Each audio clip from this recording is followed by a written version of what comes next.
It is no accident that the projects, ones we're referring directly to the Major Project Office, are low carbon.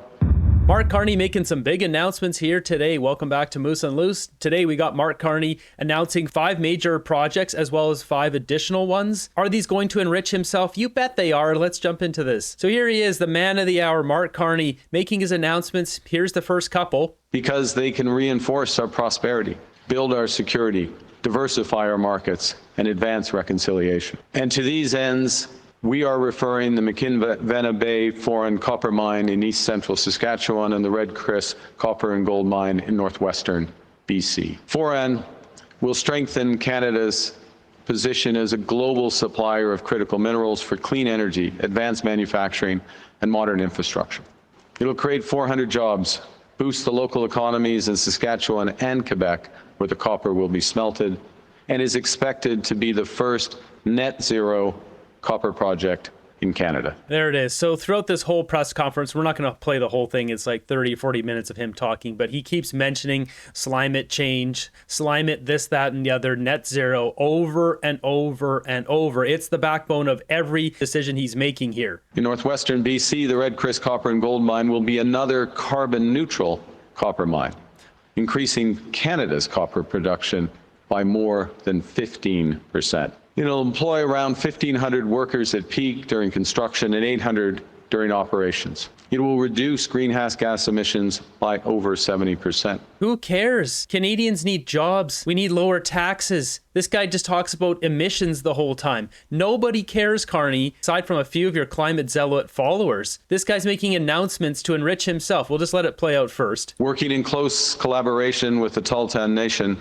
it's an important step in reconciliation and further developing the potential of northern BC. And it's part of a bigger package, because relatedly, we're also tasking the office to begin close consideration of the proposed new Northwest Critical Conservation Corridor. So let's break down those first two. So moving over to my chart here, we've got Mark Carney's major projects here. I've got this broken down into the top 5 that he just named here, the major 5 ones, as well as these additional 5 ones he's talked about.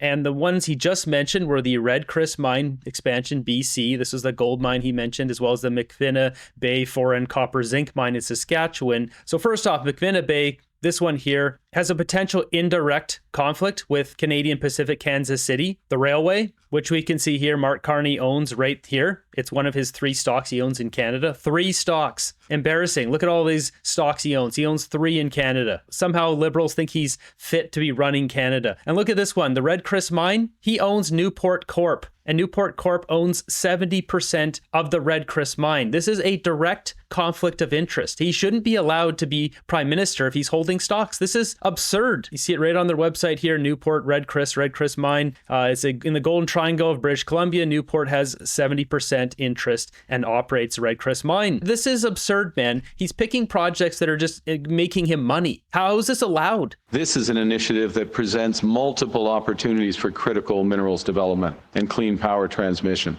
including potential interties to the Yukon and Alberta. It's an initiative that has the prospect of significant Indigenous project leadership while creating a potential conservation area the size of Greece. This guy's talking about conservation areas, Indigenous, reducing emissions. He is not talking about Canadian prosperity, bringing in money, bringing in investors, bringing in business to Canada. He is talking about all of the wrong things. Are people going to fall for this crap again? I sure hope not. LNG Canada Phase 2, its expansion in northern British Columbia. This will directly help transform our country into an energy superpower. This project will double LNG Canada's production capacity and make it the second largest liquefied natural gas facility of its kind in the world. It will diversify our trading partners, help meet global demand for secure, low-carbon energy, and support tens of thousands of new high-paying careers.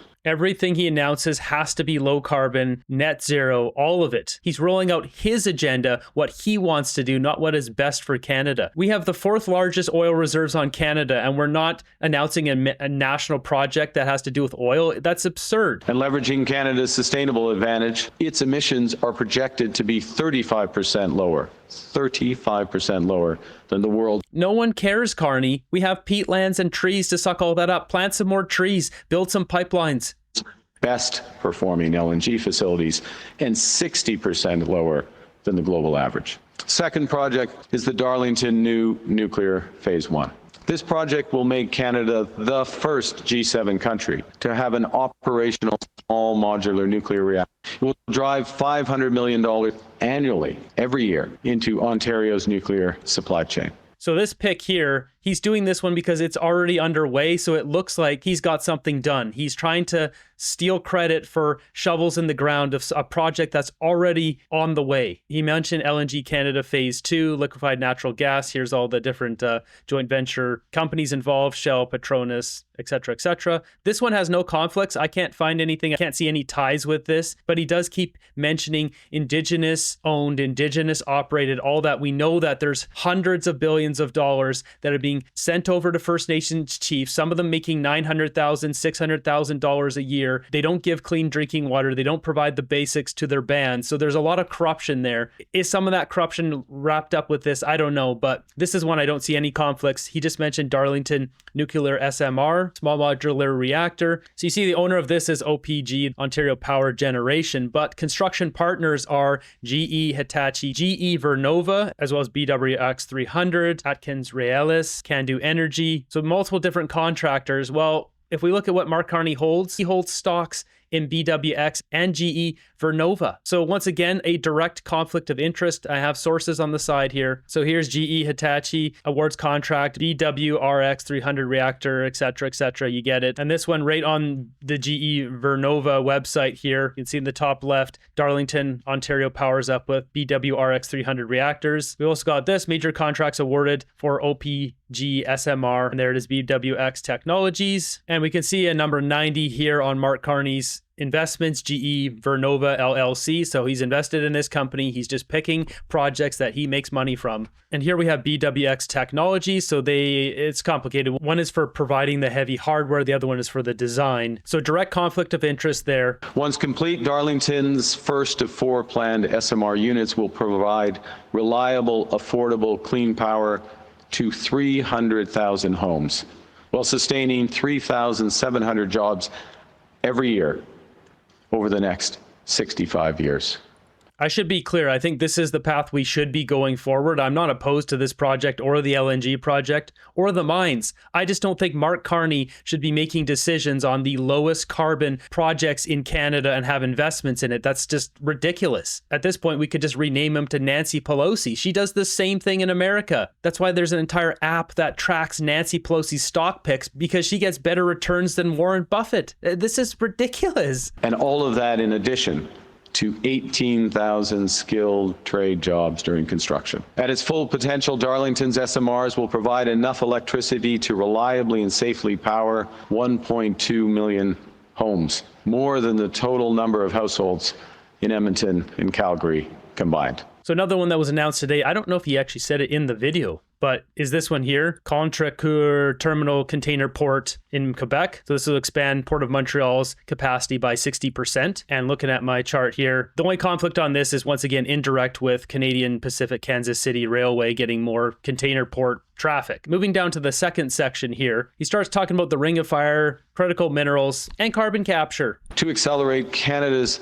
overall production of processing of highly strategic critical minerals. Opportunities include Ontario's Ring of Fire, the mineral-rich Slave geological area in the Northwest Territories, and the Labrador Trough, La Fosse du Labrador, shared by Quebec and Labrador.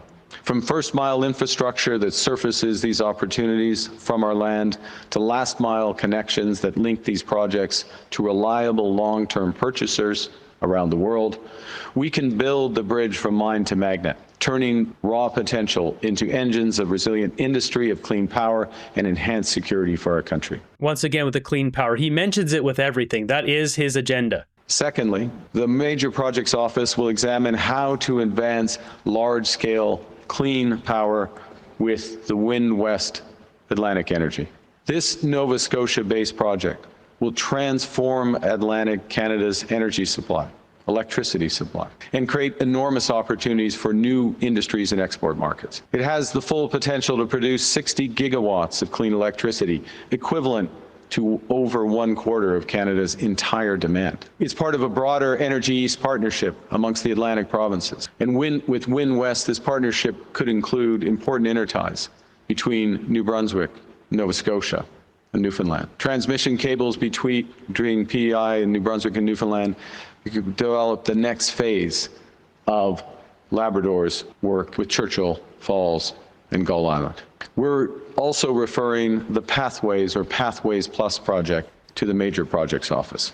Pathways is an Alberta-based carbon capture, utilization, and storage project, which could achieve enormous emissions reductions, taking the equivalent of the emissions of 90% of all the cars and trucks in Alberta off the road. Yeah, we could do that just by planting some trees. Let's tackle a couple of these here. So we talked about Wind West. This is a large wind transmission project here. This doesn't necessarily tie in with the green hydrogen. It could, I don't know. But what we do know is Mark Carney owns Quanta Services, which builds and maintains power grids and which could benefit directly if chosen as the contractor. We don't know if they're the contractor for this, but as you can see, this is Quanta Services website here. And well, this is exactly what they do. Mark Carney directly invested in this. And we see that right here, Quanta Services Inc. So Mark Carney, once again, potentially serving his self-interest with this one. He mentioned critical minerals, Ring of Fire. He just mentioned the Pathways project. This is a direct conflict of interest. So a Pathways project is this big vacuum cleaner, essentially, that sucks CO2 out of the air in Alberta, this proposed project. This one is interesting because it's got an alliance of 6 companies, and Mark Carney's invested in 3 of them, ExxonMobil or Imperial, ConocoPhillips, and Canadian Natural Resources, 3 oil companies. So the carbon capture and storage reduces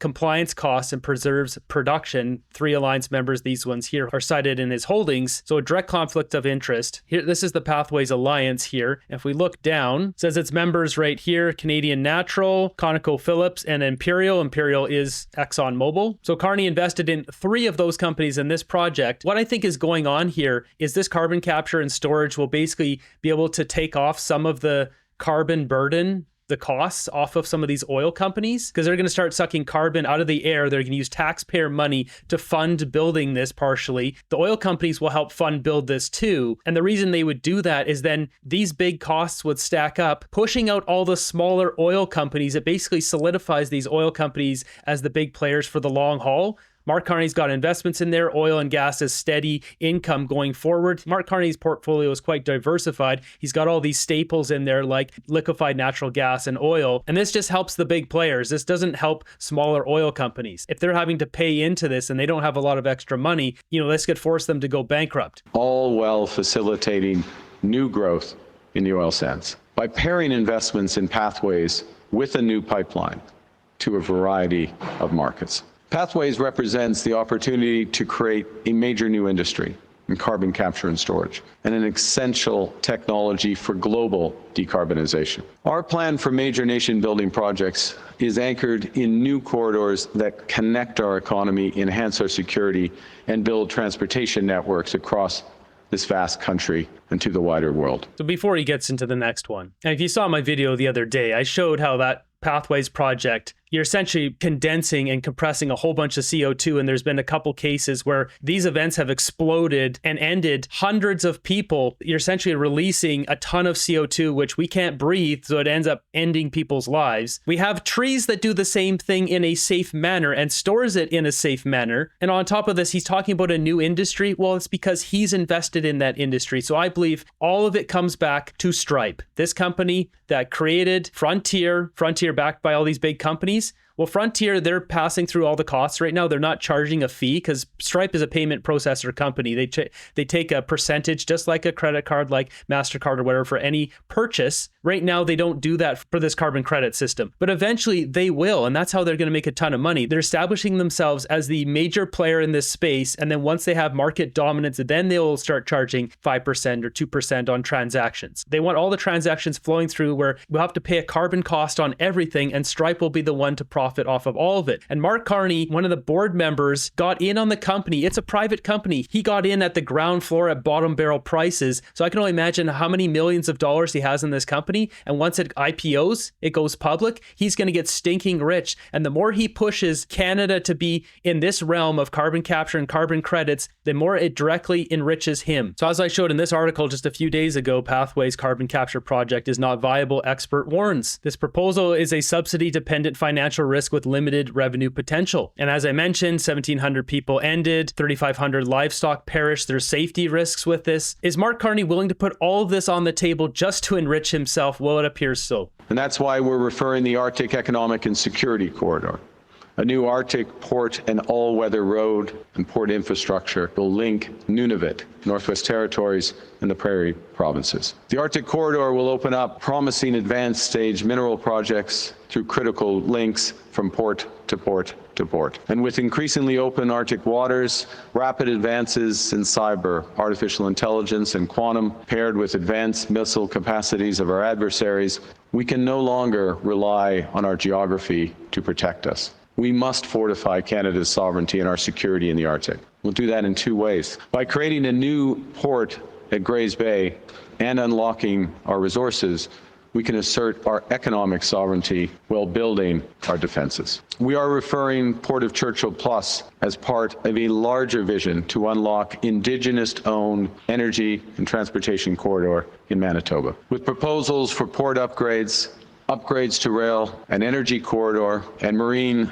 ice-breaking capability, the port would offer an alternative to west and east coast routes, reduce Canada's reliance on a single energy corridor, and generate more than $1 billion annually in economic activity. This project would be developed in close cooperation with Manitoba's new Crown Indigenous Corporation. The other ones he mentioned there, Arctic Economic Corridor, a road going up there. This one's too early to know if there's any conflicts on this one. There's rail, port, engineering names. Could be indirect beneficiaries, but there's not much there on that one. The Port of Churchill Plus. So again, that's port as well as rail. So Canadian Pacific, Kansas City. Once again, indirect benefit for Mark Carney on that one for sure. We will ask the Major Projects Office to begin assisting in the development of a Canadian sovereign cloud. This would build compute capacity and data centers that we need to underpin Canada's competitiveness, to protect our security, and to boost our independence and sovereignty. This will give Canada independent control over advanced computing power, while reinforcing our leadership in AI and quantum. And so finally, I figured out what he did here. So he announced this Montreal port in French. And the same thing, he announced this high-speed rail in French. He didn't announce it in English, it just seems ridiculous. But the project that Justin Trudeau brought up is basically the same one. This one, once again, is too early. Canadian Pacific, Kansas City could benefit from this indirectly. So looking at this, he has one direct conflict of interest in this second batch here with Pathways project, and then two direct conflicts of interest with the Red Chris mine and Darlington new nuclear facility. This is absurd. Out of these 10, he's got 3 direct conflicts of interest and then multiple here that are indirect conflicts of interest. The first 5 projects you have identified have already begun and are quite advanced. So what does green lighting them change? What does shepherding them across the line, as you say, actually mean? Yeah. So he picked projects to make it seem like he's doing something, but as she just mentioned, they're already green light, they're already in production. So what, he's just going to hand out some more of our money to help them get going? So thanks for the question. And that's part of the reason why we're able to be in a position to identify them as the federal government and passed to the project's office to shepherd them forward. It depends on the project, but in some cases there are the last stage of regulatory approvals. In most cases, there is some aspect of the financing or support packages for the projects that remain to be determined. Yeah, he wants to make sure that Red Chris mine goes forward without a hitch because he's got his money invested in that. Doesn't want that one going bankrupt. Abigail Beeman, CTV News. You said that the Expo 67 was done in 4 years, so I'll give you 5. In 5 years, how many of these projects do you expect to be completed, and what does success mean to you? Success means several things. Success means that there are many, many more projects that have been spurred, that are moving through the process.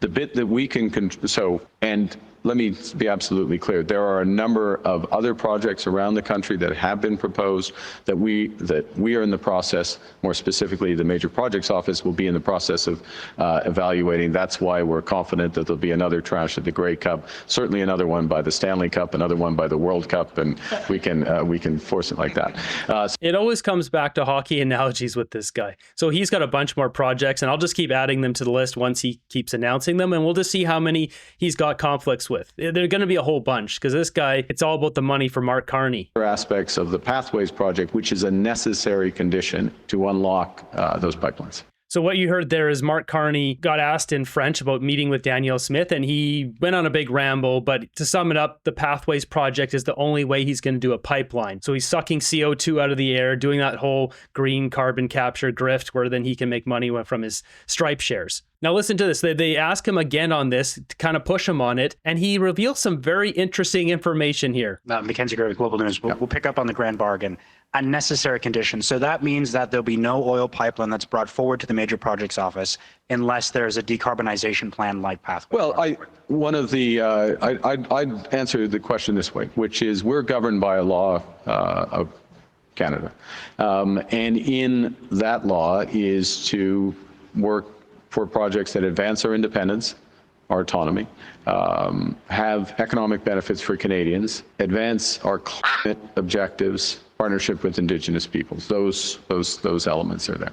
So projects need to recognize. Why does he have to say Indigenous people? Indigenous people are Canadians. They're part of that when you say benefit Canadians. We all know why, though. There's clearly some sort of grift going on there because millions of dollars are just vanishing versus helping out First Nation bands that don't even have clean drinking water. It is no accident that the projects, for example, in the mining sector or the LNG project that we're referring, the ones we're referring directly to the Major Project Office, are low carbon. Best in class, low carbon in the case of the copper projects, and virtually best in class with respect to LNG too.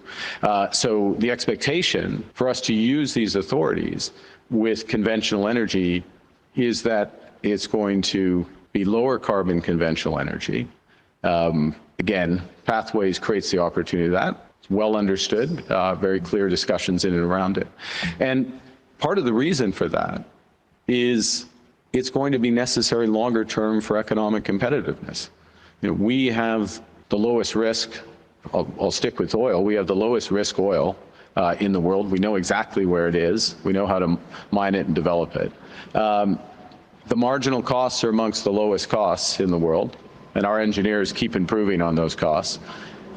We need to move towards it being one of the lowest carbon. This guy just admitted we have the lowest risk oil and among the lowest cost oil, and yet we're not pulling out oil, which we have at the fourth largest reserves in the world, to make our country rich. He just admitted we could make ourselves rich, but his priority is to make us low carbon because he owns shares in Stripe. He wants that stock value to go through the roof by pushing this carbon credit system on the world where he's invested at the bottom level. He's an investor, a board member at the base level of Stripe. And you can only imagine how many multiples his stocks in Stripe are going to go up when they IPO if he's successfully able to push this grift on not only Canada and other European countries. Sources of oil in the world. And I think the other thing I would say, just to provide a bit of a bigger context for this, and this is something that Don at subsequent times can speak to with far more expertise. But we also have to consider how our oil is being used. So, for example, our TMX oil, a portion of our TMX oil, the refining, is for naphtha, which is being used to develop the EV supply chain in Asia. So we're looking at what are the impacts, the total impacts of these projects and how they satisfy the goals of the legislation. Why did he mention that? Our oil is being used in Asia for EVs? Is that a good thing or a bad thing? I don't know what he means by that. I can't tell if he's trying to argue that our oil being used in Asia to create EV supply chain is a good thing. You would think he would want that. Yet he's got a 100% tariff on Chinese EVs. Like, it doesn't make sense. Mark Carney gets asked about his tariffs on Chinese EVs. He just says he's in the first couple of days of a 60-day review process. So there's really nothing there. That's basically what we got from Carney's announcements there. Are we surprised? No. Everything revolved around net zero. I'm actually surprised, though, how quickly he's pivoted back. He wasn't mentioning the word net zero for a while there. It all went quiet on it. Then out of nowhere, he's just using it in every single press conference. He mentioned it with practically every project there. Everything has to be low carbon, low emission, or net zero. The question is now, are Canadians going to continue to help Mark Carney enrich all of his shares in all these net zero, low carbon stocks in companies like Stripe?